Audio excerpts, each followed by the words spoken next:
സുഹൃത്തുക്കളെ നമസ്കാരം.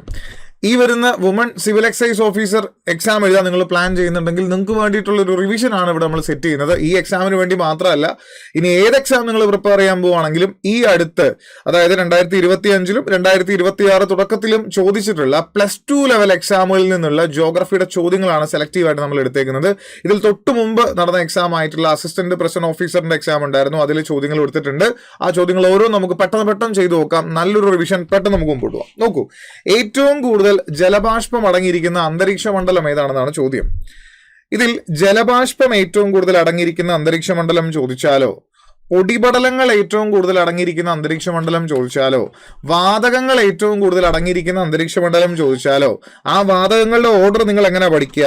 അന്തരീക്ഷത്തിലുള്ള വാതകങ്ങളും പൊടിപടലങ്ങളും നീരാവിയുണ്ട്. അതിൽ ഏറ്റവും കൂടുതലുള്ള വാതകങ്ങൾ NO എന്നൊക്കെ പറഞ്ഞ് നിങ്ങൾ പഠിക്കാറുണ്ട്. അതിൽ നൈട്രജൻ ഉണ്ട്, പിന്നെ ഓക്സിജൻ ഉണ്ട്, പിന്നെ ആർഗൺ ഉണ്ട്, പിന്നെ കാർബൺ ഡൈ ഓക്സൈഡും ഉണ്ട്.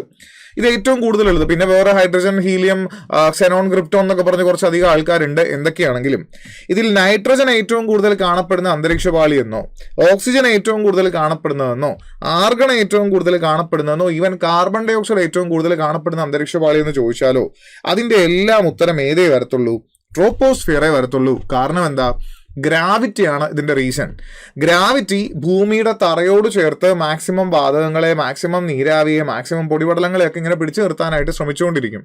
ഇതിന് മേളിലോട്ട് ഇവർക്ക് പോകാൻ അധികം സാധിക്കില്ല, അല്ലെങ്കിൽ അതിന്റെ മുകളിലോട്ടുള്ള ആൾക്കാരുടെ അളവ് കുറവായിരിക്കും. കൂടുതൽ ആൾക്കാർ എപ്പോഴും ട്രോപ്പോസ്ഫിയർ ഭാഗത്തായിരിക്കും ഉണ്ടായിരിക്കുക. ഇനി നീരാവിയൊക്കെ ചൂട് പിടിച്ച് സാറേ ഉയർന്നു പോവല്ലേ എന്ന് പറഞ്ഞാലും അതങ്ങ് സ്ട്രാറ്റോസ്ഫിയറിന്റെ ഭാഗത്തേക്കോ അതിന്റെ പുറത്തോട്ടൊന്നും ഒത്തിരി പോകത്തില്ല. മാക്സിമം നീരാവിയൊക്കെ നമുക്ക് കാണാൻ പറ്റുന്ന ഹൈറ്റ് എന്ന് പറഞ്ഞൊരു 90 കിലോമീറ്റർ വരെയാണ്. അതിൽ ഏറ്റവും കൂടുതൽ ഉണ്ടാവുക ട്രോപ്പോസ്ഫിയർ ഭാഗത്തായിരിക്കും. അടുത്ത ചോദ്യത്തിലേക്ക് പോവാം പെട്ടെന്ന്. ഇന്ത്യയിലെ ഏറ്റവും നീളം കൂടിയ ദേശീയപാത ഏത്? ഒരു ക്ലാസിക് ആയിട്ടുള്ള സ്ഥിരം ചോദിക്കാറുള്ള ഒരു ചോദ്യമാണ്. അടുത്ത കാലങ്ങളിൽ അങ്ങനെ കണ്ടിട്ടില്ലെങ്കിൽ പോലും ചോദ്യം വരാറുള്ള ഒരു ടൈപ്പാണ്. ഏറ്റവും നീളമുള്ള ഇന്ത്യയിലെ ദേശീയപാത എന്ന് പറയുന്നത് NH-44 ആണ്. NH-44 കണക്ട് ചെയ്യുന്നത് അങ്ങ് കന്യാകുമാരി മുതൽ ജമ്മു കാശ്മീർ ഏരിയയിൽ ശ്രീനഗർ വരെയാണ് പോവുക. അപ്പൊ കന്യാകുമാരി ശ്രീനഗർ കണക്ട് ചെയ്യുന്ന ഇന്ത്യയുടെ ഒരു നോർത്ത് സൗത്ത് കോറിഡോറിന്റെ ഭാഗമായിട്ടുള്ള, ഇന്ത്യയുടെ വടക്ക് തെക്ക് ഇടനാഴി എന്ന് വിളിക്കുന്നതിന്റെ ഭാഗമായിട്ടുള്ള ദേശീയപാതയാണ് NH-44.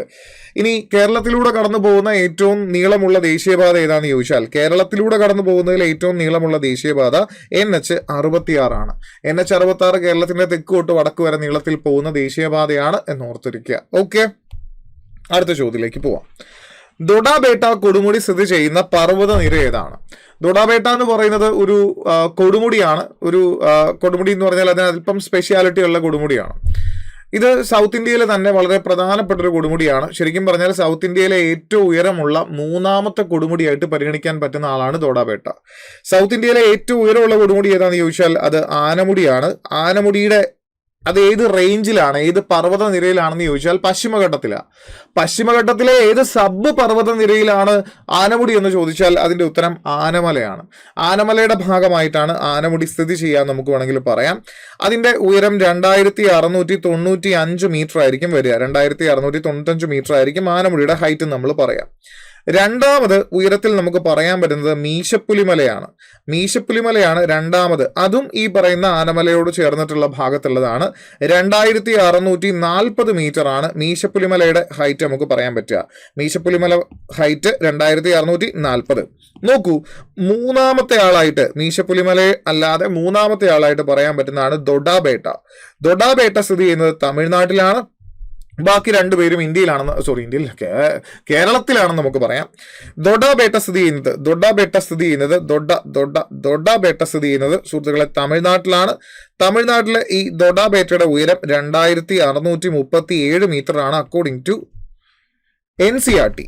അപ്പോൾ ഈ ഉയരങ്ങളൊന്ന് ജസ്റ്റ് പഠിച്ചു വെക്കുന്നത് എന്തായാലും നന്നായിരിക്കും. ഇനി ദൊഡാബേട്ട തമിഴ്നാട്ടിലെ ഏത് പർവ്വതനിരയുടെ ഭാഗമാണെന്ന് ചോദിച്ചാൽ പശ്ചിമഘട്ടത്തിന്റെ ഭാഗമായിട്ട് തന്നെ പറയാം. പശ്ചിമഘട്ടവും പൂർവ്വഘട്ടവും ചേരുന്ന ഭാഗത്തെ പശ്ചിമഘട്ടത്തിന്റെ ആ ഒരു ഏരിയയെ നമ്മൾ വിളിക്കുന്ന പേര് നീലഗിരി കുന്നുകൾ എന്നാണ്.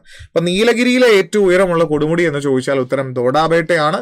ആനമലയിലെ ഏറ്റവും ഉയരമുള്ള കൊടുമുടിയോ ഇനി പശ്ചിമഘട്ടത്തിലെ ഏറ്റവും ഉയരമുള്ള കൊടുമുടിയോ, സൗത്ത് ഇന്ത്യയിലെ ഏറ്റവും ഉയരമുള്ള കൊടുമുടിയോ, ഉപദ്വീപീയ ഇന്ത്യയിലെ ഏറ്റവും ഉയരമുള്ള കൊടുമുടിയോ ഒക്കെ ചോദിച്ചാൽ അതിന്റെ ഉത്തരം ആനമുടിയുമാണ്. അപ്പം മാറിപ്പോതെ പഠിക്കുക. ഇനി ഈ ചോദ്യം കണ്ട് അയ്യോ ഇവിടുത്തെ എനിക്ക് ഉയരമുള്ളത് കിട്ടി, ഇവിടുത്തെ ഉയരമുള്ള കൊടുമുടി കിട്ടി, കാർഡമം കുന്നുകളിലെ ഉയരമുള്ളത് അറിയില്ലല്ലോ, നല്ല മലക്കുന്നുകളിലെ ഉയരമുള്ളത് അറിയില്ലോ, അത് ഓർത്ത് ടെൻഷൻ അടിക്കണ്ട. ഇവരെ ചോദിക്കാൻ ചാൻസ് ഉള്ളൂ, ബാക്കി ഓപ്ഷനിലേക്ക് വേണ്ടി ഇട്ടുന്നുള്ളൂ. ഇനി കാർഡമം കുന്നുകൾക്ക് അല്പം സ്പെഷ്യാലിറ്റി ഇതും അടുത്ത ചോദ്യങ്ങളിൽ വന്നിട്ടുണ്ട്. ഇത് കേരളത്തിലെ പശ്ചിമഘട്ടത്തിന്റെ ഒരു ഭാഗമാണ് കാടമം കുന്നുകൾ അഥവാ ഏലമല എന്നറിയപ്പെടുന്നത്. ആനമലയുടെയൊക്കെ തെക്ക് ഭാഗത്തായിട്ട് കാണപ്പെടുന്ന പ്രദേശമാണ് ഏലമല. കേരളത്തിലെ പശ്ചിമഘട്ടം കുറച്ച് പേരുകളിൽ അറിയപ്പെടും. അങ്ങ് വടക്ക് ഭാഗത്ത് ബ്രഹ്മഗിരി എന്നും, കുറച്ച് തെക്കോട്ട് പോരുമ്പോൾ നീലഗിരി എന്നും, അത് കഴിയുമ്പോൾ ആനമല എന്നും, പിന്നെ കേരളത്തിൽ നിന്ന് തമിഴ്നാട്ടിലേക്ക് പോകുന്ന ഒരു ബ്രാഞ്ച് പളനിമല എന്നും, ഇനി കേരളത്തിലെ ആനമലയ്ക്ക് തെക്കായിട്ട് നമുക്ക് കാണപ്പെടുന്ന പ്രദേശം ഏലമല എന്നും, ഏലമലയ്ക്ക് തെക്കായിട്ട് അഗസ്ത്യമല എന്നും ഒക്കെ അറിയപ്പെടും. തെക്ക് ഭാഗം അഗസ്ത്യമല എന്നാണ് അറിയപ്പെടുക. അപ്പൊ എന്തായാലും ഈ ചോദ്യത്തിന്റെ ഉത്തരം ഒന്ന് ഓർത്തിരിക്കുക. Doddabetta is important. അടുത്ത ചോദ്യം, ഗോൾഡൻ ഫൈബർ എന്നറിയപ്പെടുന്നത് ഏത് ക്രോപ്പാണ് അല്ലെങ്കിൽ എന്താണ് എന്നാണ് ചോദിച്ചേക്കുന്നത്. ഇവിടെ സിൽക്ക് കൊടുത്തിട്ടുണ്ട്, ചണം കൊടുത്തിട്ടുണ്ട്, പരുത്തി കൊടുത്തിട്ടുണ്ട്, കമ്പിളി കൊടുത്തിട്ടുണ്ട്. സുഹൃത്തുക്കളെ, ഗോൾഡൻ ഫൈബർ എന്ന് വിളിക്കുന്നത് ചണത്തിനെയാണ്. എന്തുകൊണ്ട് ചണത്തിനെ ഗോൾഡൻ ഫൈബർ എന്ന് വിളിക്കുന്നു? നല്ല വിലയുള്ള സാധനമാണല്ലോ ഗോൾഡ്. അപ്പൊ നല്ലപോലെ വിലയുള്ള ഒരു ക്രോപ്പായിരിക്കും അല്ലെങ്കിൽ വിലയുള്ള ഒരു സംഗതി ആയിരിക്കും ചണം എന്നും പറഞ്ഞ് അങ്ങനെ ചിന്തിക്കുന്നുണ്ടെങ്കിൽ തെറ്റാണ്. ഈ ചണച്ചാക്ക് നിങ്ങൾക്ക് പരിചയം ഉണ്ടായിരിക്കും. സാധാരണ 2 ടൈപ്പാണ് ജൂട്ട് അല്ലെങ്കിൽ ചണം ഉള്ളത്. അതിൽ ചണച്ചാക്ക് നമ്മുടെ കുറച്ച് ക്യാരി ബാഗുകൾ ഇങ്ങനെയൊക്കെ ഉണ്ടാക്കുന്ന ചണത്തിന്റെ കളർ എന്ന് പറയുന്നത് ഒരു ബ്രൗൺ കളറാണ്. ആ ബ്രൗൺ കളർ വെച്ചിട്ട് അതിനൊരു ഗോൾഡൻ ഷെയ്ഡാണ് നമ്മൾ പറയുക. അപ്പൊ അതുകൊണ്ടാണ് ഗോൾഡൻ ഫൈബർ എന്ന് വിശേഷിപ്പിക്കുക. ഇതുപോലെ ദൈവത്തിന്റെ സ്വന്തം നാട്ടിലെ ഗോൾഡൻ ഫൈബർ ഏതാന്ന് ചോദിച്ചാൽ, അതായത് ദൈവത്തിന്റെ സ്വന്തം നാടെന്ന് അറിയപ്പെടുന്ന നമ്മുടെ കേരളമാണ്. കേരളത്തിലെ ഗോൾഡൻ ഫൈബർ ഏതാന്ന് ചോദിച്ചാൽ ഈ ബ്രൗൺ നിറമുള്ള നമ്മുടെ ചകിരിയാണ് വിളിക്കുന്നത്. ഗോൾഡൻ ഫൈബർ, സുവർണ നാര് എന്നൊക്കെ പറഞ്ഞ് നമ്മുടെ കേരളത്തിൽ പറഞ്ഞാൽ അത് ചകിരിയാണ്. ചകിരി അല്ലെങ്കിൽ ചകിരിയാണ് കയർ എന്ന് വിളിക്കുന്ന ആളാണ്. ചകിരി അതിൽ കയർ അതിൽ നിന്നുണ്ടാക്കിയെടുക്കുന്ന നമ്മുടെ കയറാണ്. ഇനി വേറൊരു വിശേഷണം മിക്കപ്പോഴും ചോദിക്കാറുള്ളത് ഗോൾഡൻ ഫൈബർ അല്ല, പിന്നെ ചോദിക്കാറുള്ളത് യൂണിവേഴ്സൽ ഫൈബർ ആണ്. ലോകത്തിലെ എല്ലായിടത്തും ഒരുപോലെ ഉപയോഗിക്കുന്ന ഒരു അല്ലെങ്കിൽ ഉൽപ്പാദിപ്പിക്കപ്പെടുന്ന, എല്ലായിടത്തും ഉൽപ്പാദനം പറയാൻ പറ്റില്ല, ഉപയോഗിക്കപ്പെടുന്ന ഒരു ഫൈബർ ആണ്. അല്ലെങ്കിൽ അത് വെച്ചിട്ടുള്ള വസ്ത്രങ്ങളൊക്കെ ഉപയോഗിക്കാറുണ്ട്. അത് പരുത്തിയാണ്. കോട്ടനെ വിളിക്കുന്ന പേരാണ് യൂണിവേഴ്സൽ ഫൈബർ. അപ്പൊ പരുത്തി എന്തെന്നാണ് അറിയപ്പെടുക? ഇത് യൂണിവേഴ്സൽ ഫൈബർ എന്നാണ്, യൂണിവേഴ്സൽ ഫൈബർ എന്നറിയപ്പെടുന്നു. സിമ്പിൾ ചോദ്യങ്ങളാണ്, ഇതും പഴയ ചോദ്യങ്ങളാണ്, സ്ഥിരം ചോദിക്കാറുള്ള ചോദ്യങ്ങളാണ്. അടുത്ത ക്വസ്റ്റ്യൻ, ജോഗ് വെള്ളച്ചാട്ടം ഏത് നദിയിലാണ്? ഇതും ഇഷ്ടംപോലെ ചോദിച്ചുള്ള ചോദ്യമാണ്. ഇന്ത്യയിൽ ഏറ്റവും ഉയരത്തിൽ കാണപ്പെടുന്ന വെള്ളച്ചാട്ടമാണ് ജോഗ് വെള്ളച്ചാട്ടം. അത് പല കോൺട്രവേഴ്സിയും ആ ചോദ്യത്തിലുണ്ട്. ഇത് ഇങ്ങനെ വെള്ളച്ചാട്ടങ്ങളെ പലതായിട്ട് നമ്മൾ വേർതിരിക്കും. അതിങ്ങനെ സ്റ്റെപ്പായിട്ട് വീഴുന്ന വെള്ളച്ചാട്ടമുണ്ട്. അതിനെ നമ്മൾ ടയേർഡ് വാട്ടർഫോൾ എന്നൊക്കെ പറഞ്ഞ് വിളിക്കും, അല്ലെങ്കിൽ കാസ്കേഡ് വാട്ടർഫോൾ എന്നോ ടയേർഡ് വാട്ടർഫോൾ എന്നൊക്കെ പറഞ്ഞ് വിളിക്കും. അങ്ങനെ സ്റ്റെപ്പായിട്ടൊക്കെ വീഴുന്ന വെള്ളച്ചാട്ടങ്ങളിൽ ഏറ്റവും ഉയരത്തിൽ നിന്ന് പോരുന്നത് അല്ലെങ്കിൽ ഏറ്റവും ഉയരമുള്ളതെന്ന് പറയാൻ പറ്റുക കുഞ്ചിക്കൽ വെള്ളച്ചാട്ടം എന്ന് പറഞ്ഞ മഹാരാഷ്ട്രയിലുള്ളൊരു വെള്ളച്ചാട്ടമാണ്. പക്ഷേ ജോഗ് വെള്ളച്ചാട്ടത്തെ ഇങ്ങനെ ഒരൊറ്റ പ്ലഞ്ചായിട്ട്, അതായത് കുത്തി ഇങ്ങനെ വീഴുന്ന വെള്ളച്ചാട്ടങ്ങളിൽ ഉയരമുള്ള ആളായിട്ടാണ് പരിഗണിക്കുന്നത്. ജോഗ് വെള്ളച്ചാട്ടം കർണാടകയിലാണ്. കർണാടകയിലൂടെ ഒഴുകുന്ന നദികളൊക്കെ പറഞ്ഞാൽ കാവേരി, നമുക്ക് കൃഷ്ണ, തുംഗഭദ്ര, ഇങ്ങനെയുള്ള ആൾക്കാരെ ഒന്നും ഓപ്ഷൻ ഔട്ട് ചെയ്യാൻ പറ്റില്ല. പക്ഷെ കറക്റ്റ് ശരാവതിയാണ് ഉത്തരം. സ്ഥിരം ചോദിക്കാറുള്ളതാണ്. ശരാവതി നദിയിലാണ് ജോഗ് വെള്ളച്ചാട്ടം ഉള്ളത്.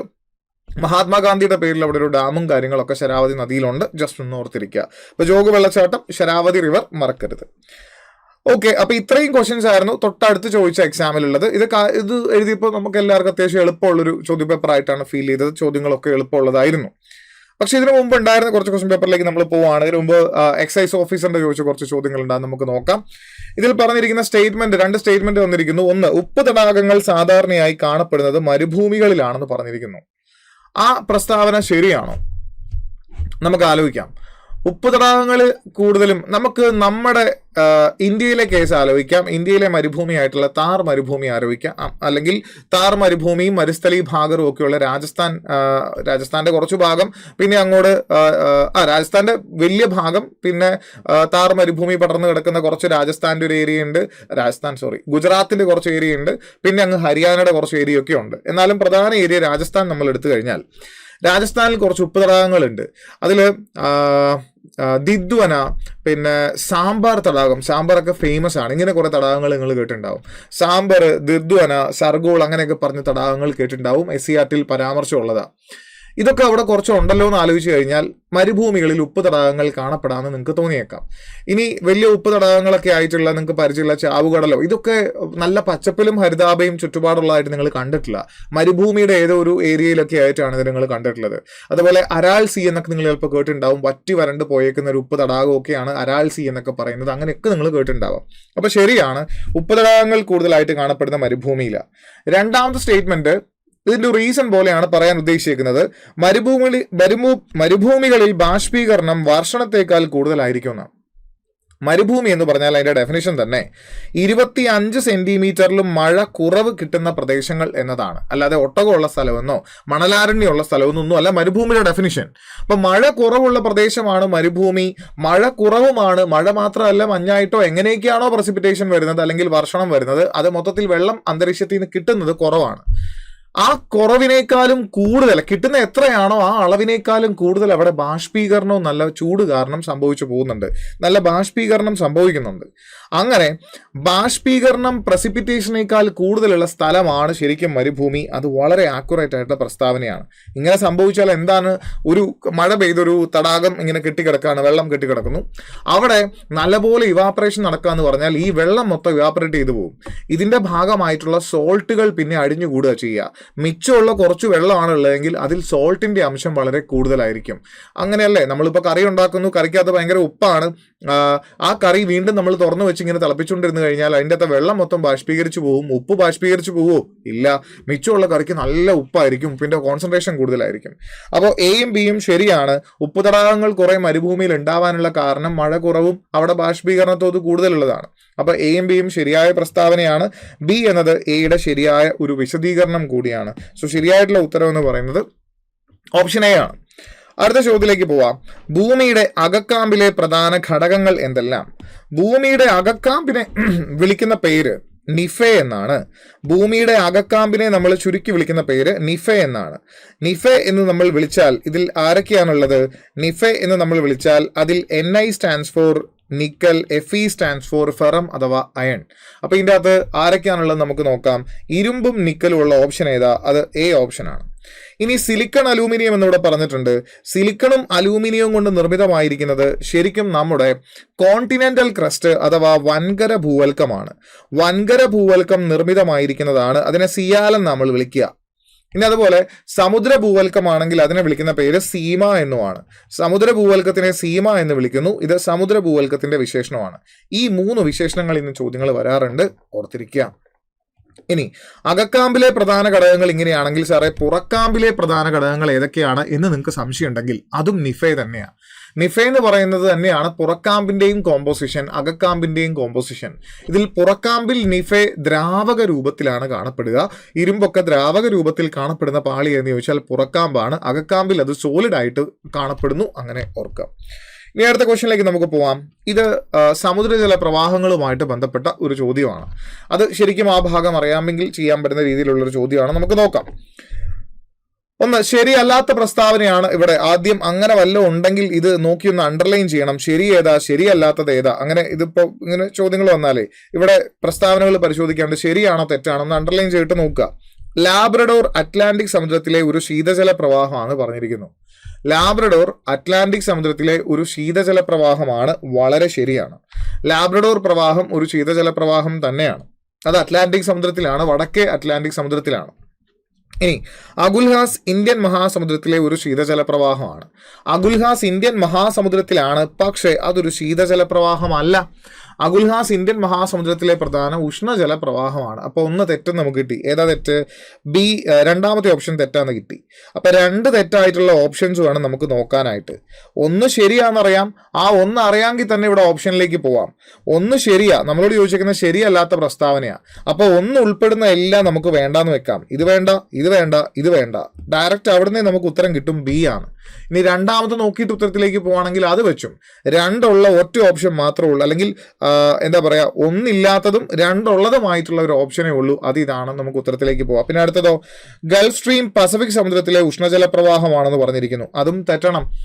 ഗൾഫ് സ്ട്രീം ഒരു ഉഷ്ണജല പ്രവാഹമാണ്, ബട്ട് പസഫിക് സമുദ്രത്തിലല്ല. ഗൾഫ് സ്ട്രീം ഉള്ളത് അറ്റ്ലാന്റിക് സമുദ്രത്തിലാണ്, അറ്റ്ലാന്റിക്കിലാണുള്ളത്. ഓക്കെ, ശരി, അപ്പൊ രണ്ടെണ്ണം ഉള്ളത് നമുക്ക് 2, 3 ഒയാഷിയോ പസഫിക്കിലെ ഒരു ശീതജല പ്രവാഹമാണ്, അത് വളരെ കറക്റ്റുമാണ്.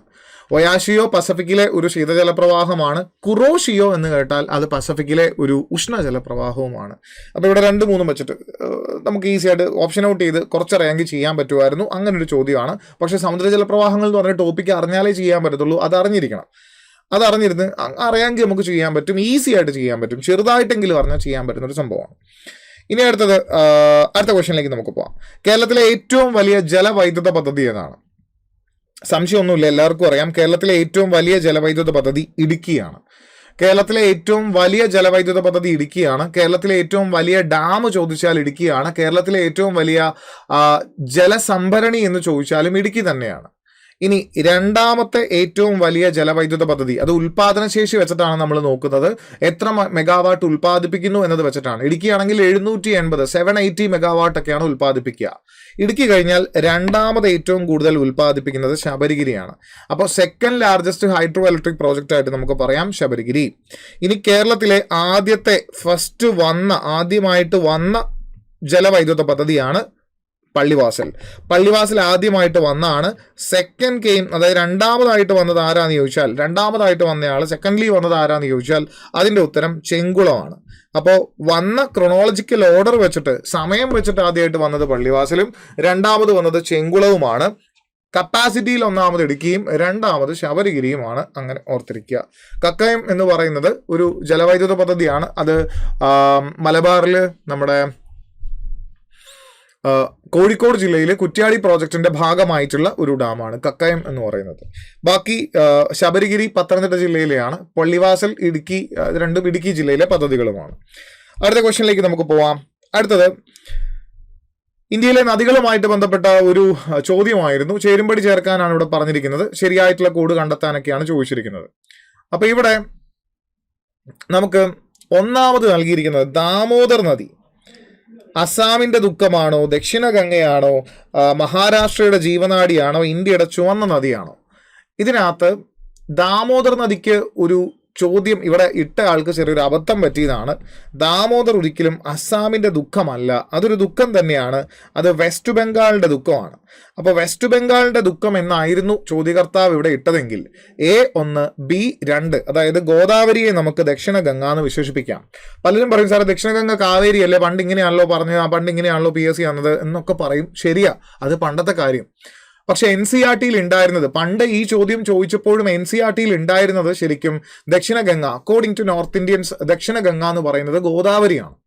അത് തന്നെ പുതിയ SCERT-യിലേക്കും വന്നിട്ടുണ്ട്. അപ്പൊ ഇനി മുതൽ ഈ ചോദ്യം വന്ന് നിങ്ങൾ കണ്ടല്ലോ, ഇനി തൊട്ട് നിങ്ങൾ പഠിക്കേണ്ടത് ദക്ഷിണ ഗംഗ എന്നറിയപ്പെടുന്ന ആള് ഗോദാവരിയും തന്നെയാണ്. ഓക്കെ, അല്ലാതെ കാവേരി അങ്ങനെയൊന്നും ആലോചിച്ച് പോകണ്ട. ദക്ഷിണ ഗംഗ ഗോദാവരി. കൊയ്ന നദി മഹാരാഷ്ട്രയുടെ ജീവനാഡിയാണ്. ശരിയാണ്, മഹാരാഷ്ട്രയുടെ ജീവനാഡി എന്ന് വിശേഷണമുള്ള ആൾ തന്നെയാണ് കൊയ്ന റിവർ. ബ്രഹ്മപുത്ര നദി അത് ഇന്ത്യയുടെ ചുവന്ന നദി എന്ന് വിശേഷണമുള്ള നദി തന്നെയാണ്. ഇന്ത്യയുടെ റെഡ് റിവർ എന്ന് വിശേഷിപ്പിക്കാൻ പറ്റുന്ന നദി തന്നെയാണ് ബ്രഹ്മപുത്ര റിവർ. അത് വളരെ കറക്റ്റാണ്. അങ്ങനെ BCDക്ക് കറക്റ്റ് ആയിട്ട് ഇവിടെ ആരെങ്കിലൊക്കെ ഉണ്ടായിരിക്കും, നമുക്ക് നോക്കാലോ. A1 B2 C3 D4 ഇതാണ് ചോദ്യകർത്താവ് ഉദ്ദേശിച്ചിരുന്ന കോഡും എല്ലാം. പക്ഷെ ഇവിടെ കറക്റ്റ് ആയിട്ടുള്ള ഓപ്ഷൻ നമുക്ക് പറയാൻ പറ്റില്ല. അതുകൊണ്ട് ഇത് ക്യാൻസൽഡ്, ഈ ചോദ്യം ക്യാൻസൽഡ് ആണ്. അപ്പൊ ചിലപ്പോഴൊക്കെ നിങ്ങൾക്ക് ചെയ്യാൻ അറിയാമെങ്കിലും ഉത്തരവില്ലാത്ത തരത്തിലുള്ള സംഗതികളൊക്കെ ചോദ്യപേപ്പറിൽ ഉണ്ടായിരിക്കും. അപ്പൊ ഈ ചോദ്യം എന്തായാലും ക്യാൻസൽഡ് എന്ന് കരുതുക. ഓക്കെ, ക്യാൻസൽഡ് ആണ്. ഇനി അടുത്ത ക്വസ്റ്റ്യൻ നമുക്ക് നോക്കാം. താഴെ പറയുന്നവയിൽ ഏത് ധാതുവാണ് ബ്രൗൺ ഡയമണ്ട് എന്നറിയപ്പെടുന്നത്? ബ്രൗൺ ഡയമണ്ട് സാറേ കേട്ടിട്ടില്ലല്ലോ. ബ്രൗൺ കോൾ നിങ്ങൾ ചിലപ്പോൾ കേട്ടിട്ടുണ്ടാവും, എങ്കിൽ അത് തന്നെയാണ് ബ്രൗൺ കോൾ എന്നറിയപ്പെടുന്നത്, അല്ലെങ്കിൽ ബ്രൗൺ ഡയമണ്ട് എന്നറിയപ്പെടുന്ന ആള് അത് ബ്രൗൺ കളറൊക്കെ ഉള്ള ലിഗ്നൈറ്റ് ആണ്. കൽക്കരിയിലെ ഒരു ടൈപ്പിനെ വിളിക്കുന്ന പേരാണ് ലിഗ്നൈറ്റ്. കൽക്കരിയിൽ 4 ഇനങ്ങളാണുള്ളത്. അതായത് ആദ്യം കൽക്കരി ഫോം ചെയ്യുമ്പോൾ പീറ്റ് കൽക്കരി എന്ന രൂപത്തിലാണ് ഫോം ചെയ്യുക. അതിനകത്ത് കൂടുതലും ജലത്തിന്റെ അംശമൊക്കെ ഉണ്ടാവും. അതുകൊണ്ട് തന്നെ കത്തിച്ചാൽ കൂടുതൽ പുകയായിരിക്കും വരിക, നമുക്ക് എനർജി അഥവാ ഹീറ്റ് അതിന് മാത്രം കിട്ടില്ല. സോ പീറ്റ് കുറേ കാലപ്പഴക്കം, കുറേ ടെമ്പറേച്ചറും കുറേ പ്രഷറും കുറേ കാലങ്ങളൊക്കെ കഴിഞ്ഞ് കഴിയുമ്പോൾ പീറ്റ് കൽക്കരി ഒരു ശിലാരൂപത്തിലേക്ക് മാറിയിട്ട് ലിഗ്നൈറ്റ് എന്ന ആളായിട്ട് മാറും. ലിഗ്നൈറ്റ് ഒരു ഇന്ധനമാണ്. ഒത്തിരി ഇന്ധനക്ഷമതയുള്ള ഇന്ധനം അല്ലെങ്കിലും അതൊരു ഇന്ധനം തന്നെയാണ്. ഈ ലിഗ്നൈറ്റ് ഏറ്റവും കൂടുതൽ കുഴിച്ചെടുക്കുന്ന ഇന്ത്യയിലെ പ്രദേശം, പല സ്ഥലങ്ങളിലും ഇതിന്റെ നിക്ഷേപങ്ങൾ കണ്ടെത്തിയിട്ടുണ്ടെങ്കിലും ഏറ്റവും കൂടുതൽ കുഴിച്ചെടുക്കുന്ന പ്രദേശം തമിഴ്നാട്ടിലെ നെയ്വേലിയാണ്. നെയ്വേലി ലിഗ്നൈറ്റ് കോർപ്പറേഷൻ എന്നൊരു പൊതുമേഖലാ സ്ഥാപനം നമുക്കുണ്ട്. ലിഗ്നൈറ്റിൽ നിന്നും കുറെ കാലം കഴിയുമ്പോൾ പിന്നെ രൂപമാറ്റം വന്നിട്ടുണ്ടാവുന്ന ആളാണ് ബിറ്റുമിനസ് കൽക്കരി. അങ്ങനെ ബിറ്റുമിനസ് കൽക്കരിയായി ഫോം ചെയ്തിട്ടുള്ള കൽക്കരി ഇനമാണ് ഇന്ത്യയിൽ ഏറ്റവും കൂടുതൽ കാണപ്പെടുന്നത്. ഇന്ത്യയിൽ ഏറ്റവും കൂടുതൽ കാണപ്പെടുന്ന കൽക്കരി ഇനം ഏതാണെന്ന് ചോദിച്ചാൽ ഉത്തരം ബിറ്റുമിനസ് കൽക്കരിയാണ്. ബിറ്റുമിനസിൽ നിന്നും, അതായത് ഈ ലിഗ്നൈറ്റ് അല്ലെങ്കിൽ ബിറ്റുമിനസ് എന്നൊക്കെ എത്തുമ്പോൾ ഈ കൽക്കരിയൊക്കെ ഒരു അവസാദ ശില എന്ന രീതിയിലാണ് നമ്മൾ പരിഗണിക്കുക. ഈ അവസാദ ശിലയ്ക്കും പ്രഷറും ടെമ്പറേച്ചറും ഒക്കെ കിട്ടി കുറേ കാലപ്പഴക്കം സംഭവിച്ച് കുറച്ചുകൂടെ റിഫൈൻഡ് ആയി അടുത്തൊരാളായിട്ട് മാറും. അതാണ് ആന്ത്രസൈറ്റ്. ആളുടെ പേര് ആന്ത്രസൈറ്റ് എന്നാണ്. അപ്പൊ ഏറ്റവും കൂടുതൽ ഇന്ധനക്ഷമതയുള്ള, ഏറ്റവും അധികം കാർബണിന്റെ അംശമുള്ള കൽക്കരിയൊക്കെ ഏതാണെന്ന് ചോദിച്ചാൽ ഉത്തരം ആന്ത്രസൈറ്റാ. ഏറ്റവും എന്താ പറയാ, ജലത്തിന്റെ അംശം കൂടുതലുള്ള, ഇന്ധനക്ഷമത കുറവുള്ള കൽക്കരിയിനം ഏതാന്ന് ചോദിച്ചാൽ പീറ്റ്. ഇന്ത്യയിൽ ഏറ്റവും കൂടുതൽ കണ്ടുവരുന്ന കൽക്കരിയിനം ഏതാന്ന് ചോദിച്ചാൽ ഉത്തരം ബിറ്റുമിനസ് ആണ്. ബിറ്റുമിനസ് കൽക്കരിയുടെ ഉൽപാദനത്തിൽ വളരെ മുൻപിൽ നിൽക്കുന്ന സംസ്ഥാനമൊക്കെയാണ് ജാർഖണ്ഡ് അല്ലെങ്കിൽ ഛോട്ടാ നാഗ്പൂർ, ആ ഒരു ബെൽറ്റ് എന്ന് പറയുന്നത് ഓർത്തിരിക്കണം. അടുത്ത, മൗസിൻഡ്രമിൽ ഏറ്റവും കൂടുതൽ വാർഷിക മഴ ലഭിക്കാനുള്ള കാരണം തന്നിട്ടുള്ളവയിൽ ഏതാണ്? ഓർക്കുക, ഇന്ത്യയിൽ ഉടനീളം ലഭിക്കുന്ന മഴയിൽ ഏറ്റവും കൂടുതൽ മഴ ലഭിക്കുന്നത് തെക്ക് പടിഞ്ഞാറൻ മൺസൂണിന്റെ സമയത്താണ്.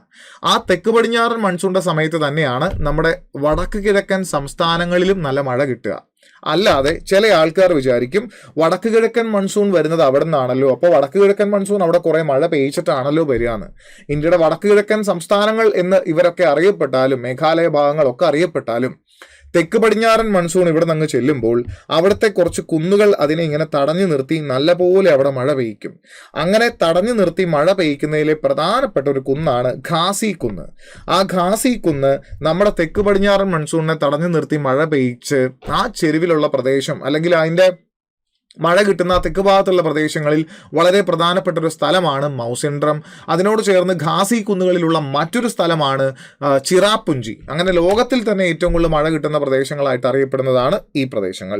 അല്ലാതെ ബംഗാൾ ഉൾക്കടലിൽ ചക്രവാതം ഇടയ്ക്ക് ഉണ്ടാകുന്നതുകൊണ്ട് അവിടെ മഴ കിട്ടുമെന്നോ, അല്ലെ അത് മിതോഷ്ണ മേഖലയിലാണ്, ഉത്തരായന രേഖയുടെ വടക്ക് ഭാഗത്താണ് ഈ സ്ഥലങ്ങളൊക്കെ സ്ഥിതി ചെയ്യുന്നത്, ആ ഉത്തരായന രേഖയുടെ വടക്ക് ഭാഗത്ത് സ്ഥിതി ചെയ്താൽ, മിതോഷ്ണ മേഖലയിൽ സ്ഥിതി ചെയ്താൽ മഴ കൂടുതൽ കിട്ടണമെന്ന് ഒരിടത്തും ഒരു ന്യായവും ഇല്ല, ഒരു കാരണവും ഇല്ല. സോ ഖാസി കുന്നുകളുടെ സാന്നിധ്യം അല്ലെങ്കിൽ ഖാസി ഗാരോ ജയന്തിയ കുന്നുകൾ അവിടെ ഉള്ളത് കൊണ്ടാണ് നമ്മുടെ വടക്കിഴക്കൻ സംസ്ഥാനങ്ങളുടെ ഒരു മേഘാലയ ഭാഗത്ത് നല്ലപോലെ മഴ കിട്ടുക. മൗസിൻഡ്രമിൽ സ്പെസിഫിക്കലി ചോദിച്ചാൽ ഖാസി കുന്നുകൾ. ചിറാപുഞ്ചിയോ മൗസിൻഡ്രമോ സ്ഥിതി ചെയ്യുന്ന പർവ്വതനിര ചോദിച്ചാൽ ഉത്തരം ഖാസി കുന്നുകൾ. ഓക്കെ, അടുത്ത ചോദ്യം. തന്നിരിക്കുന്ന നദികളെ കേരളത്തിൽ കൂടി ഒഴുകുന്ന ദൂരത്തിന്റെ അടിസ്ഥാനത്തിൽ വലുതിൽ നിന്നും ചെറുതിലേക്ക് ക്രമപ്പെടുത്തുക. വലുതിൽ നിന്നും ചെറുതിലേക്ക് ക്രമപ്പെടുത്താൻ വലിയ നദികളെയൊക്കെ ചോദിച്ചു കഴിഞ്ഞാൽ നമ്മൾ ഈസി ആയിട്ട് ഒരു പക്ഷേ ചെയ്തേക്കാം.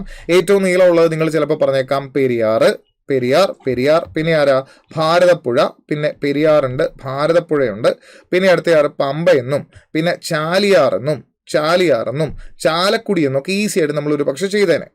ഇവിടെ ഇതും ഈസിയാണ്, ബുദ്ധിമുട്ടൊന്നുമില്ല. കിഴക്കോട്ടൊഴുകുന്ന നദികളിൽ വലുത് തൊട്ട് ചെറുത് വരെയൊക്കെയാണ് ചോദിച്ചേക്കുന്നത്. കിഴക്കോട്ടൊഴുകുന്ന നദികളിൽ വലുത് തൊട്ട് ചെറുത് വരെയൊക്കെ ചോദിച്ചു കഴിഞ്ഞാൽ കബനി, ഭവാനി, പാമ്പാർ നിങ്ങൾ പഠിച്ചേക്കുന്ന വടക്കുന്ന് തെക്കോട്ടുള്ള അതേ ഓർഡർ തന്നെയാണ്. അതായത് വയനാട് വഴി ഒഴുകുന്ന കബനി, അതാണ് 57 കിലോമീറ്റർ ശിഷ്ടമൊക്കെ ഓടുന്നത്. 57 കിലോമീറ്റർ ശിഷ്ടമൊക്കെ കേരളത്തിലൂടെ ഒഴുകുന്നു. ഇനി ഭവാനിയൊക്കെ ആണെങ്കിൽ 10-28 കിലോമീറ്റർ ഒക്കെ ഏകദേശം കേരളത്തിലൂടെ ഒഴുകുന്നു എന്ന് പറയാം, അല്ലെങ്കിൽ ഒരു 10-38 കിലോമീറ്റർ കേരളത്തിലൂടെ ഒഴുകുന്നു നമുക്ക് വേണമെങ്കിൽ പറയാൻ പറ്റും. ഓക്കെ, ഒരു 10 ഒരു 37 കിലോമീറ്റർ ഒക്കെ 38 കിലോമീറ്റർ ഒക്കെ അത്രയും ദൂരമൊക്കെ കേരളത്തിലൂടെ ഒഴുകുന്നു നമുക്ക് വേണമെങ്കിൽ പറയാം. ഇനി പാമ്പാറൊക്കെ ആണെങ്കിലോ, പാമ്പാർ ഒരു 10-25 കിലോമീറ്റർ ഒക്കെ കേരളത്തിലൂടെ ഒഴുകുന്നു, 25 കിലോമീറ്റർ ഒക്കെ ഒഴുകുന്നു. അപ്പോൾ ഏറ്റവും കൂടുതൽ ഒഴുകുന്നത് കബനിയാണ്, പിന്നെ ഭവാനിയാണ്, പിന്നെ പാമ്പാറാണ്. അപ്പോൾ കറക്റ്റ് ഇതിൻ്റെ നീളം ഒന്നും ചോദിച്ചില്ലെങ്കിലും നീളം ഒന്ന് പഠിച്ചു വെച്ചാൽ നല്ലതാണ്. ഓൾമോസ്റ്റ് ഒരു 57-58 ആ ഒരു റേഞ്ചാണ് നമുക്ക് കബനിയുടെ ഒക്കെ പറയാൻ പറ്റുക. ഒരു 37-38 റേഞ്ചൊക്കെയാണ് ഭവാനി പറയാൻ പറ്റുക. പാമ്പാർ ഒരു 25 പറയാൻ പറ്റുക. ഇതാണ് കേരളത്തിലൂടെയുള്ള ഇവരുടെ നീളമായിട്ട് നമുക്ക് പറയാൻ പറ്റുക. സോ ആ ഓർഡർ തന്നെയാണ്, ബുദ്ധിമുട്ടൊന്നുമില്ല. ഇനി അടുത്തതിലേക്ക് നമുക്ക് പോവാം. നെബുല സിദ്ധാന്തത്തിന്റെ ഉപജ്ഞാതാവ്. ഇത് ഇത്ര ബുദ്ധിമുട്ടാണ്, കാരണം അറിയാമെങ്കിൽ ചെയ്യാം, അല്ലെങ്കിൽ ഇല്ല. ഇത് റീസൺ +2 ലെവൽ എക്സാമുകളിലെ ചോദ്യങ്ങളാണ് ഞാൻ പറഞ്ഞു. അതുകൊണ്ട് ചിലപ്പോഴൊക്കെ +2 ലെവൽ NCERT ചോദ്യങ്ങൾ ഇടാൻ നല്ലതുപോലെ PSC ആശ്രയിക്കാറുണ്ട്. അങ്ങനെ നമ്മുടെ ഭൂമിയുടെ ഉൽപ്പത്തിയൊക്കെ ആയിട്ട് ബന്ധപ്പെട്ട NCERT ചാപ്റ്ററിൽ നിന്നും എടുത്തേക്കുന്ന ചോദ്യമാണിത്. ഇതിൽ നെബുല സിദ്ധാന്തം എന്താണെന്ന് ചോദിച്ചാൽ സൗരയൂഥത്തിന്റെ ഫോർമേഷൻ അല്ലെങ്കിൽ സൗരയൂഥം ഉണ്ടായ സിദ്ധാന്തം, സൗരയൂഥത്തിൽ നിന്ന് ഭൂമിയൊക്കെ ഉണ്ടായ എങ്ങനെയാണെന്ന് പറയുന്ന സിദ്ധാന്തമാണ്. നെബുല എന്ന് പറയുന്ന എല്ലാം ഉൾക്കൊള്ളുന്ന ഒരു ക്ലൗഡ് പോലത്തെ സെറ്റപ്പ് ആയിരുന്നു. ഇതിൽ നിന്നും പിന്നെ പുറത്തോട്ടൊന്ന് വികസിച്ച് അല്ലെങ്കിൽ പൊട്ടിത്തെറിച്ച്, ബിഗ് ബാങ് തിയറി അല്ല കേട്ടോ പറയുന്നത്, ഈ നെബുല ആയിട്ടിരുന്ന ആൾ പിന്നെ വികസിച്ച് അതിൽ നിന്നാണ് നമ്മുടെ ഭൂമിയും എല്ലാം രൂപപ്പെട്ടത് എന്നാണ് ഇതിൽ പറയുന്നത്. അങ്ങനെ സൗരയൂഥത്തിന്റെ ഫോർമേഷനുമായി ബന്ധപ്പെട്ട സിദ്ധാന്തമാണ് നെബുലാർ ഹൈപ്പോതെസിസ് എന്നറിയപ്പെടുക. അത് ഇമ്മാനുവൽ കാന്റിന്റെയാണ് ഈ സിദ്ധാന്തം. ജസ്റ്റ് ഓർത്തിരിക്കുക കേട്ടോ. Immanuel Kant is the right answer. അവിടെ മെക്കൻസി മോർഗണൊക്കെ പറഞ്ഞിട്ടുണ്ട്. മെക്കൻസി മോർഗണൊക്കെ ഫലക ചലന സിദ്ധാന്തത്തിന്റെ ഉപജ്ഞാതാക്കളാണ്. പ്ലേറ്റുകളുണ്ട്, ആ പ്ലേറ്റുകൾ ഇങ്ങനെ കൂട്ടിയിടിക്കുമെന്നും അകന്നു പോകുന്നു, ഭൂമിക്കകത്തെ പ്ലേറ്റുകൾ കൂട്ടിയിടിക്കും, അകന്നു പോവും, തെന്നിമാറും, അങ്ങനെയൊക്കെ പറയുന്ന സിദ്ധാന്തത്തിന്റെ ഉപജ്ഞാതാക്കളൊക്കെയാണ്. ഇനി അടുത്തേക്ക് നമുക്ക് പോവാം. പി ഭൂകമ്പ തരംഗത്തിന്റെ നിഴൽ മേഖല. ഇതും സാധാരണ ഡിഗ്രി ലെവലിലൊക്കെ കണ്ടുവരുന്നതൊക്കെയാണ്. വല്ലപ്പോഴെങ്ങാനും ചോദിച്ചാലുള്ള സാധനമാണ് നിഴൽ മേഖല എന്ന് പറയുന്നത്. ഈ നിഴൽ മേഖല ഒന്ന് കാണാപ്പാടം ജസ്റ്റ് പഠിച്ചു വെക്കുക. എങ്ങനെ ചോദ്യം വന്നാൽ ഇതിൽ പി വേവിന്റെ നിഴൽ മേഖല തന്നിരിക്കുന്നതിൽ പിക്ക് ചെയ്യാൻ പറ്റുന്ന ഓപ്ഷൻ 103 ഡിഗ്രി മുതൽ 142 ഡിഗ്രി വരെയാണ്. ഇത് NCERTയിലെ വാല്യൂ ശരിക്കും 105 മുതൽ 145 ഡിഗ്രി വരെയാണ്. അപ്പോൾ കറക്റ്റ് വാല്യൂ NCERTയിൽ ഇതാണ്. പക്ഷേ അല്ലാതുള്ള ജോഗ്രഫിയുടെ പ്രധാന ടെക്സ്റ്റ് ബുക്കുകളിലൊക്കെ 103 മുതൽ 142 വരെ പറഞ്ഞിട്ടുണ്ട്. അതുകൊണ്ട് ഇത് ഓൾമോസ്റ്റ് ശരിയാണെന്ന് എടുക്കാം. ഇവ ഏതുമല്ല സാറേ, NCERT വെച്ച് ചലഞ്ചിന് പോയാൽ ഇത് ഇങ്ങനെ ആവില്ല എന്നൊക്കെ ചോദിച്ചാൽ ചലഞ്ച് ചെയ്യാൻ നമുക്ക് പറ്റും. എന്നാലും ഇതും ശരിയാണ്. ഇങ്ങനെ രണ്ട് ഓപ്ഷൻ, ചെറിയ വ്യത്യാസം കാര്യമായിട്ട് പരിഗണിക്കേണ്ട.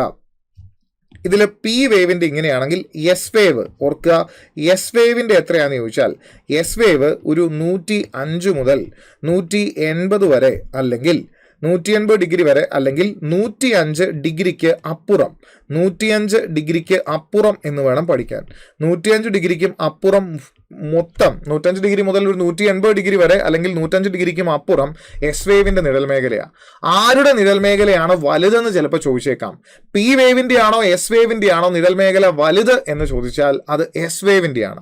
എസ് വേവിന്റെ ആണ് ലാർജർ ആയിട്ടുള്ള നിഴൽ മേഖല ഉള്ളത്. ഓർത്തിരിക്കുക കേട്ടോ. ലാർജർ ഷാഡോ സോൺ, പിന്നെ ഷാഡോ സോണുകൾ എന്നാണ് വിളിക്കുക. ഏറ്റവും വലിയ ഷാഡോ സോൺ ഉള്ളത് ഇതിനാണ്. പി വേവിന് 103 തൊട്ട് 142 വരെ, അല്ലെങ്കിൽ 105 തൊട്ട് 145 വരെ എന്ന് ഓർത്തിരിക്കുക. അടുത്ത ക്വസ്റ്റ്യൻ, ഉത്തര അറ്റ്ലാന്റിക് സമുദ്രത്തിൽ ഉൾപ്പെടാത്ത സമുദ്രജല പ്രവാഹം ഏത് എന്നാണ് ചോദിച്ചിരിക്കുന്നത്. ഉത്തര അറ്റ്ലാന്റിക് സമുദ്രം എന്ന് പറഞ്ഞാൽ ഇതാണ് അറ്റ്ലാന്റിക്, അതിൽ പകുതിയുടെ മേലിലുള്ളതാണ് ഉത്തര അറ്റ്ലാന്റിക് സമുദ്രം. അവിടെ ഉഷ്ണജല പ്രവാഹമായിട്ടുള്ള ഗൾഫ് സ്ട്രീം ഉണ്ട്. അതിൽ നിന്നും ചൂടുവെള്ളമായിട്ട് പോകുന്ന നോർത്ത് അറ്റ്ലാന്റിക് ഡ്രിഫ്റ്റ് അഥവാ ഉത്തര അറ്റ്ലാന്റിക് പ്രവാഹം എന്ന് പറഞ്ഞ ആളുണ്ട്. ഒരു ശീതജല പ്രവാഹം കാനറി ഉണ്ട്. വേറൊരു ശീതജല പ്രവാഹം നിങ്ങൾ ഇങ്ങോട്ട് നോക്കൂ, ലാബ്രഡോർ കറന്റ് ഉണ്ട്. ലാബ്രഡോർ എന്ന് പറയുന്ന ഒരു കറന്റ് ഒക്കെ ഉണ്ട്. ഈ പേരുകളിൽ ഉൾപ്പെടാത്ത ഏത് ഓപ്ഷനാണ് എവിടെയുള്ളത് നിങ്ങൾ നോക്കുക. ഗൾഫ് സ്ട്രീം ഇവിടെ കണ്ടു, ലാബ്രഡോർ ഇവിടെ കണ്ടു, കാനറീസ് ഇതേ ഇവിടെ നമ്മൾ കണ്ടു. California is the right answer. California എവിടെയാ? കാലിഫോർണിയ പ്രവാഹം ഇവിടെയാണ്. അതായത് ഈ സമുദ്രം ഉത്തര പസഫിക് സമുദ്രമാണ്, അവിടെയാണ് കാലിഫോർണിയ. ബാക്കിയുള്ളതൊക്കെ ഉത്തര അറ്റ്ലാന്റിക് സമുദ്രത്തിലെയാണ്. അപ്പോൾ ഒന്ന് വരച്ചു പഠിച്ചാലാണ് ഇങ്ങനെയുള്ള ചോദ്യങ്ങൾ നിങ്ങൾക്ക് ചെയ്യാൻ പറ്റുക. ഒരു വേൾഡ് മാപ്പ് ജസ്റ്റ് പ്ലെയിൻ ആയിട്ട് നിങ്ങൾ വരയ്ക്കുക. അത് ചതുരങ്ങളായിട്ട് ഓരോ വൻകരയെ നിങ്ങൾ വരച്ചാലും വലിയ തെറ്റൊന്നുമില്ല, അല്ലെങ്കിൽ വലിയ പ്രശ്നമില്ല. ഏകദേശം ഷേപ്പൊക്കെ ഒപ്പിച്ചൊന്ന് വരയ്ക്കുക. എന്നിട്ട് ഉഷ്ണജല പ്രവാഹങ്ങൾക്ക് ഒരു നിറവും ശീതജല പ്രവാഹങ്ങൾക്ക് മറ്റൊരു നിറവൊക്കെ കൊടുത്തിട്ട് ഒന്ന് സെറ്റ് ചെയ്യുക. ഇവര് ഏതൊക്കെ സമുദ്രത്തിലാണ്, ഉഷ്ണമാണോ ശീതമാണോ എന്നൊക്കെ ഒന്ന് നോക്കി പഠിച്ചു വെച്ചാൽ ഇവിടെ നിന്നുള്ള ചോദ്യങ്ങൾ നിങ്ങൾക്ക് ഈസി ആയിട്ട് ചെയ്യാനായിട്ട് സാധിക്കുന്നതാണ്.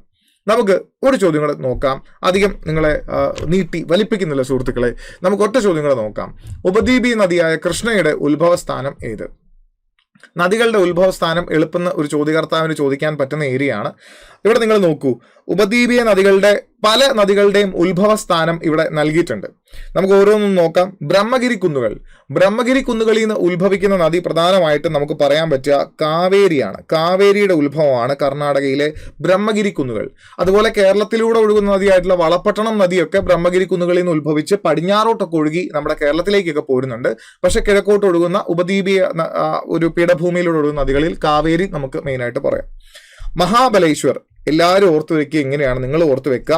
കൃഷ്ണൻ മഹാബലവാൻ. കൃഷ്ണയുടെ ഉത്ഭവ സ്ഥാനമാണ് മഹാബലേശ്വർ, മഹാരാഷ്ട്രയിലെ മഹാബലേശ്വർ. അപ്പൊ കൃഷ്ണൻ മഹാബലവാൻ എന്ന് ഓർത്തിരുന്നാൽ മതി, അത് കിട്ടിക്കോളും. ഇനി സിഹാവ കുന്നുകളിൽ നിന്ന് ഉത്ഭവിക്കുന്നത് മഹാനദിയാണ്. മഹാനദിയുടെ പുതിയ SCERT പ്രകാരം മഹാനദിയുടെ ഉത്ഭവസ്ഥാനമായിട്ട് അതിൽ പറഞ്ഞിരിക്കുന്നത് സിഹാവ കുന്നുകളാണ്. സിഹാവ കുന്നുകൾ നമുക്ക് പറയാം, ഛത്തീസ്ഗഡ് ആ ഒരു ഏരിയ. ഇനി അമർകാണ്ടക് പീഠഭൂമി. അമർകാണ്ടക് പീഠഭൂമിയിട്ട് ഉത്ഭവിച്ചിട്ട് പടിഞ്ഞാറോട്ട് ഒഴുകി പോകുന്ന പ്രധാനപ്പെട്ട ഒരു നദിയുണ്ട്, അതിന്റെ പേര് നർമ്മദ എന്നാണ്. നർമ്മദയുടെ ഉത്ഭവസ്ഥാനമാണ് അമർകാണ്ടക് പീഠഭൂമി എന്ന് നമ്മൾ പറയാം. അപ്പോൾ ഈ നദികളുടെ ഉത്ഭവസ്ഥാനവും കിഴക്കോട്ടാണോ പടിഞ്ഞാറോട്ടാണോ ഒഴുകുന്നതും ഒക്കെ പഠിച്ചാൽ നല്ലതാണ്. അപ്പൊ ഇനിയുള്ള സമയം നിങ്ങൾ അധികം പുതിയ കാര്യങ്ങൾ പഠിക്കാതെ പഠിച്ചതൊക്കെ മനസ്സിലുണ്ടോ എന്ന് ജസ്റ്റ് ക്വസ്റ്റ്യൻസ് ഒക്കെ ചെയ്ത് നോക്കിയോ, അല്ലാതെ ഒന്ന് റിവൈസ് ചെയ്തോ, പറഞ്ഞൊക്കെ ചെക്ക് ചെയ്തോ, അങ്ങനെയൊക്കെ നോക്കുക. കുറച്ച് എക്സാമുകളൊക്കെ ചുമ്മാ ചെയ്ത് നോക്കിക്കോളൂ, നല്ല കാര്യം തന്നെയാണ്. പുതിയ ഒത്തിരി അത് പഠിച്ചില്ലോ ഇത് പഠിച്ചില്ലോ എന്നും പറഞ്ഞിട്ട് ഒത്തിരി വഴിക്ക് പോവാതെ പഠിച്ചതൊക്കെ തലയിൽ ഉണ്ടെന്ന് ഒന്ന് ഉറപ്പ് വരുത്തുക. സ്ട്രെസ് ഫ്രീ ആയിട്ട് സമയമൊക്കെ നല്ലപോലെ മാനേജ് ചെയ്ത് എക്സാം ഒക്കെ ഒന്ന് എഴുതാൻ ശ്രമിക്കുക. നിങ്ങൾക്ക് ഉള്ളതാണ് ഈ എക്സാം. നിങ്ങൾ വിശ്വസിച്ച് നിങ്ങൾ നല്ലതുപോലെ പ്രിപ്പയർ ചെയ്ത് പോയി എഴുതാനായിട്ട്, പ്രിപ്പയർ ചെയ്യുക മീൻസ് ഒന്ന് ഓർത്തെടുത്ത് റിവൈസ് ചെയ്ത് പോയി എക്സാം എഴുതാനായിട്ട് നിങ്ങൾ ശ്രമിക്കുക. എല്ലാവർക്കും all the very best. Thank you so much. By.